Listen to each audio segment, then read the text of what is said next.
Sur les crackers, allez, on continue la découverte des magnifiques figurines mythiques Légion, racontées par Tonton Antoine. Et maintenant, nous découvrons Tibius. Donc Tibius, voilà, c'est un squelette, comme vous voyez, il appartient à l'armée des squelettes. Et on va découvrir cette petite beauté tout de suite. Alors Tibius, en deux mots, je vous explique quand même juste qu'il est sorti en...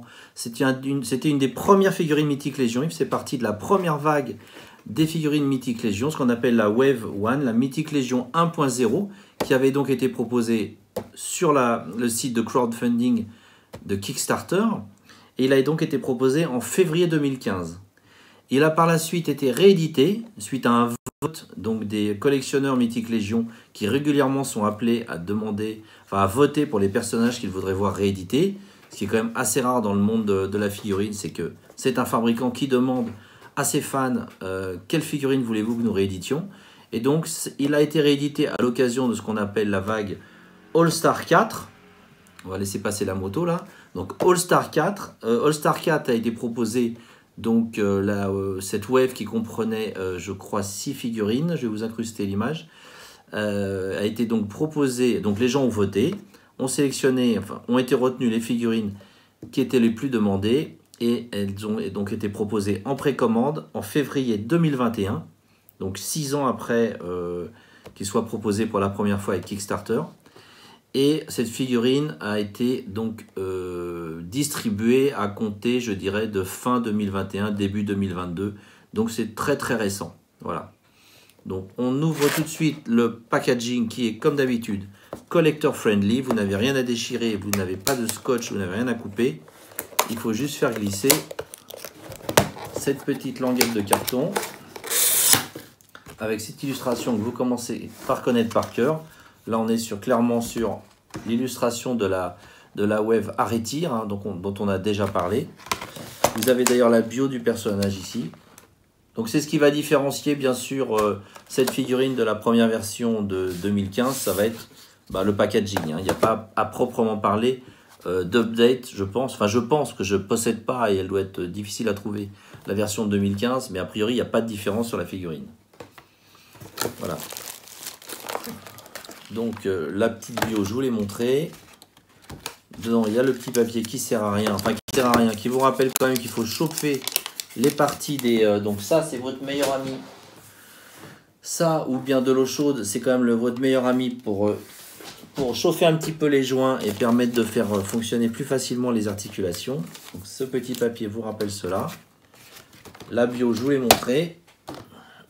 Et voilà donc notre ami, je me rappelle déjà plus de son nom, notre ami Tibius. Je m'aperçois, vous allez voir, j'en ai pas mal d'autres. Donc si vous n'aimez pas les squelettes, vous n'allez pas être content. J'en ai pas mal d'autres à vous unboxer encore. Celui-ci, je dois dire, je le trouve vraiment mortel avec ces bandes rouges là sur la tête, enfin sur le crâne. Je le trouve magnifique. Donc le petit sac avec des accessoires. Donc je vous déballe ça. Alors vous avez vu la cape, elle est bien protégée dans un petit plastique. Donc il faut faire attention quand on la sort de ne pas l'abîmer sur les parois parfois un petit peu acérées du plastique. Hein. Donc ça c'est vraiment à sortir avec beaucoup de précaution pour ne pas la déchirer. Bon, celle-là, elle passe pas par un trou. Parce que parfois, vous savez, il y a un trou. Alors, je confonds peut-être avec des Marvel Legends. Non, je crois pas. Je crois que j'ai déjà vu ça chez Mythique Légion. On passe la cape après par un trou à l'arrière du compartiment plastique. Là, et j'ai toujours peur que ça s'abîme un peu. Bon, enfin, là, il n'y a pas de trou. Donc ça, c'est réglé. Donc ça, c'est sa cape en tissu. Les petits accessoires, on a vu. Et lui, je vous le sors de ces petits liens. Je le délivre. Donc, voici notre ami Tibius dans toute sa splendeur squelettique. Donc je vous laisse admirer son visage qui est vraiment magnifique. Pas son visage. Il a plus de visage le pauvre. Enfin son crâne. Est-ce que la bouche s'ouvre d'ailleurs? Non. Bon. La mâchoire. Faut pas que je dise la bouche, il en a plus non plus. Est-ce que la mâchoire s'ouvre? Non. Voilà, mais bon, il a quand même une bonne tronche bien badass, je trouve. Je vous laisse admirer les petits détails de l'armure. Alors, il a un corps de squelette, forcément, puisque c'est un squelette. Donc, les articulations, c'est pas forcément ce qu'il y a de plus évolué sur ces... Ouais, vous voyez, il peut pas faire le grand écart comme d'autres. J'ai pas envie de forcer. Donc le grand écart, on va laisser ça pour plus tard. Qu'est-ce que je voulais vous dire d'autre? Au niveau des articulations, donc, on a une articulation simple, il perd sa main, au niveau du coude, ici. On peut mettre les bras comme ça, il n'y a pas de souci. La tête tourne.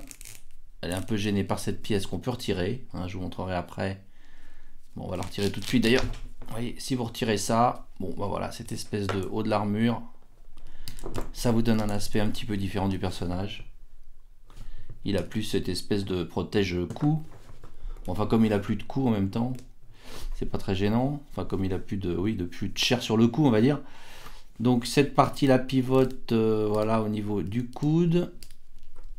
Au niveau, bon, ça c'est toujours pareil, c'est une articulation qui n'existe pas sur le corps humain, mais ça permet de changer cette pièce. Si on veut mettre une autre pièce. Les trous dans le dos pour mettre les petites pièces qui servent à mettre des accessoires, on en a déjà parlé. Voilà, les pieds pivotent également. Bon. Donc une figurine correctement articulée. Je vous laisse admirer un peu la peinture et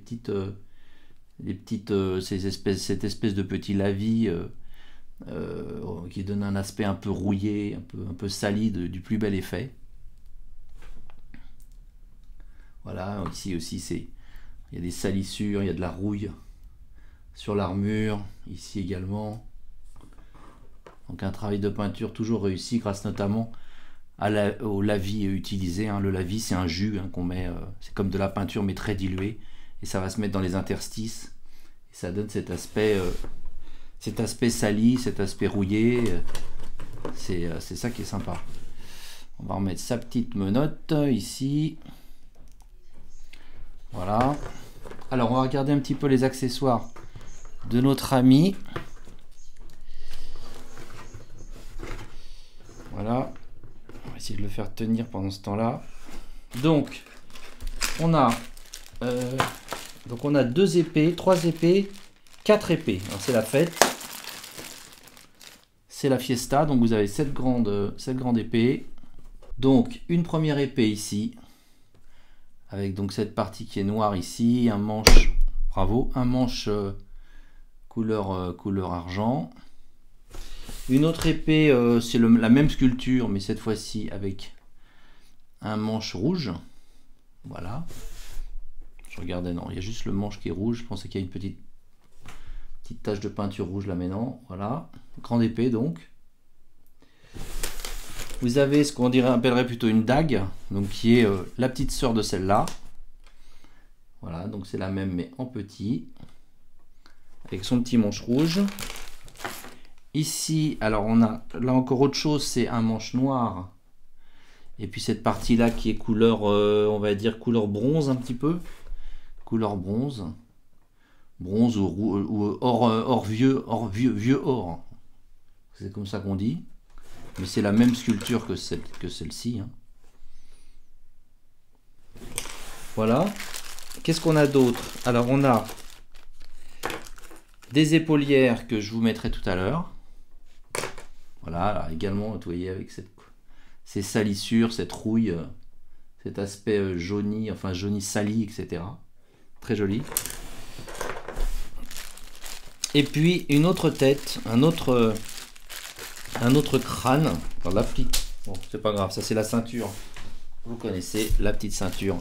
Il y en a avec toutes les figurines mythiques Légion. La petite ceinture qui permet de mettre une dague à la taille par exemple. Et puis vous avez donc, alors tout à l'heure ça s'ouvrait pas, on est bien d'accord, la mâchoire. Par contre sur celle-ci ça s'ouvre. Voilà. Bon, par contre vous avez pas ces traits rouges là. C'est étonnant hein, que ça s'ouvre pas. C'était pas très compliqué de rajouter ça, mais je sais pas. Parce qu'en fait la sculpture doit être la même. Enfin forcément non, puisque là ils ont mis je vois sa mâchoire qui se barre un petit peu. Bon, ça il faudrait peut-être que je chauffe un peu. Ouais. Non, alors malheureusement c'est pas là, il n'y a pas les traits rouges, donc bon, bah, ça permet de varier les plaisirs, hein, de faire une armée de. Oui, ça s'en va sa mâchoire là. Donc là, il faudrait que je chauffe un peu. Bon, on va pas passer trop de temps là-dessus. Voilà. Mais la mâchoire s'ouvre. Voilà.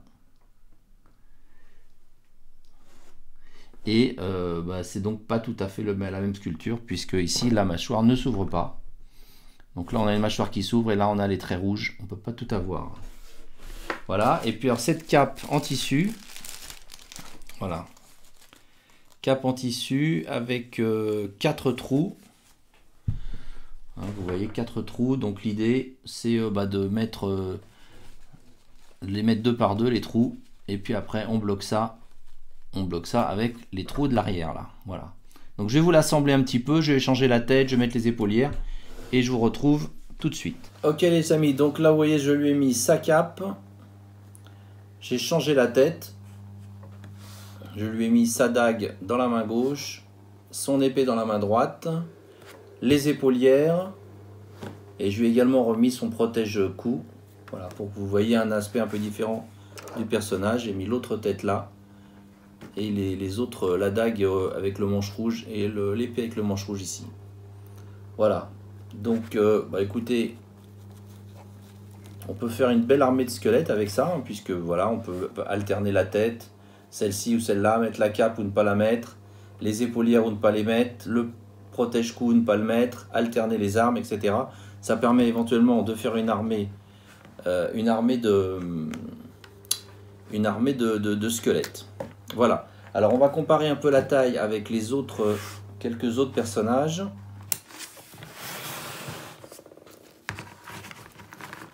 Donc là, je vous mets notre ami. Et puis on va mettre à côté Magnus. Bon, qui va être de la même taille. Hein. Oui, c'est la même taille. Et puis notre sœur Girard également ici, qui est également un squelette. Donc on ne sera pas étonné de voir qu'il est également de la même taille. Voilà. Voilà les amis, écoutez, j'espère que cette petite review vous a plu, ce petit unboxing vous a plu. Comme toujours, j'essaie d'avoir des Mythiques Légions sur mon site toystracker.fr, mais c'est pas facile. Donc n'hésitez pas à aller faire un tour sur le site. Et puis n'hésitez pas également à vous abonner et à liker, ça fait toujours plaisir. Salut les amis, à très bientôt. Ciao!